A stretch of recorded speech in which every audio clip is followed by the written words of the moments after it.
Chapter 30. A Thief. My new master was an unmarried man. He lived at Bath and was much engaged in business. His doctor advised him to take horse exercise, and for this purpose he bought me. He hired a stable a short distance from his lodgings and engaged a man named Filcher as groom. My master knew very little about horses, but he treated me well, and I should have had a good and easy place but for circumstances of which he was ignorant.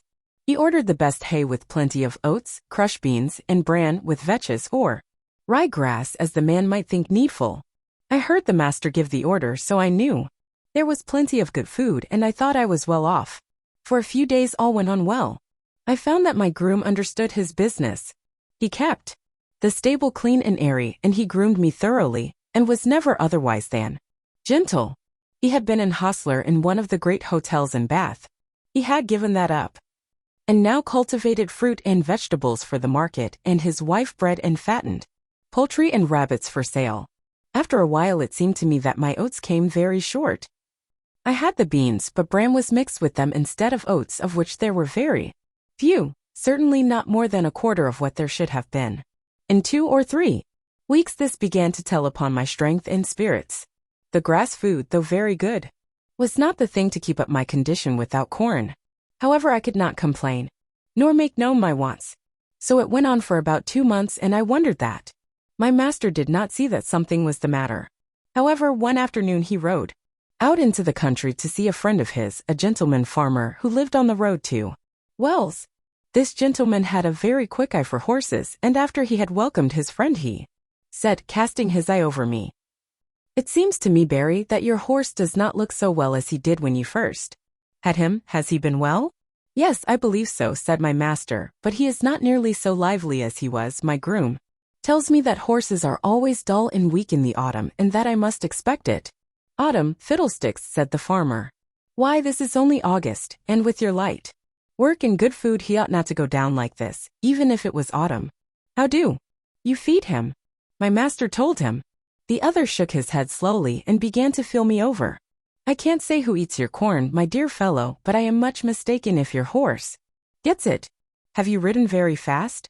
"No, very gently." "Then just put your hand here," said he, passing his hand over my neck and shoulder. "He is as warm and damp as a horse just come up from grass. I advise you to look into your stable a little more. I hate to be suspicious, and thank heaven I have no cause to be, for I can trust my men, present or absent, but there are mean scoundrels, wicked enough to rob a dumb beast of his food. You must look into it."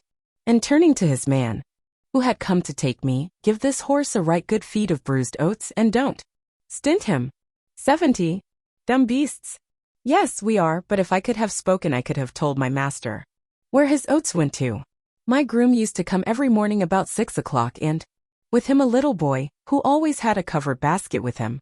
He used to go with his father into the harness room where the corn was kept, and I could see them, when the door stood ajar, fill a little bag with oats out of the bin, and then he used to be off.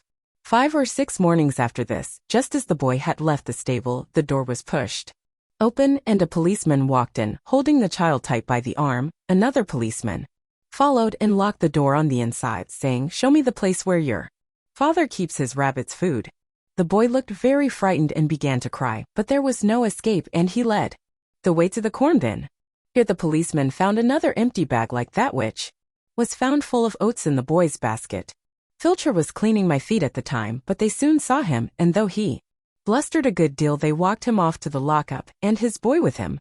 I heard afterward that the boy was not held to be guilty, but the man was sentenced to prison for 2 months.